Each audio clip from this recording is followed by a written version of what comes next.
3 hari menjelang hari peringatan kemerdekaan Republik Indonesia, banyak 80 calon anggota Paskibra Sumatera Selatan yang bertugas pada HUT RI akan dikukuhkan oleh PJ Gubernur Sumatera Selatan Ellen Setiadi pada Rabu malam 14 Agustus 2024 di Gria Agung Palembang.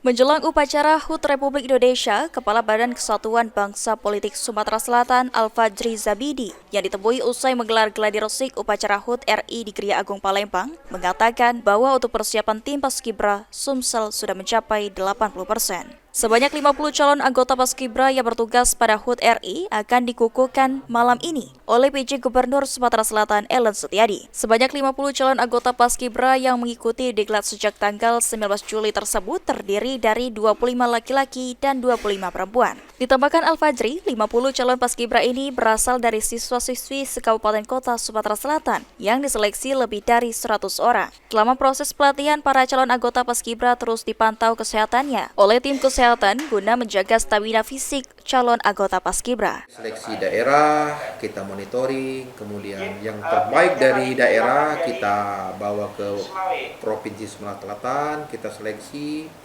hasilnya ada 2 untuk rekomendasi ke nasional dan 50 orang untuk kita siapkan pengibar bendera pusaka di Provinsi Sumatera Selatan.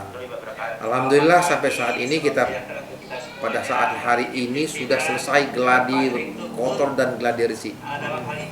Kemudian insya Allah jam 19.00 atau jam 7 malam berkenan Bapak Gubernur bersama unsur Forkopimda dan undangan OPD-OPD yang lain, dan yang utama disaksikan oleh para orang tua. Aji Delia, PAL TV.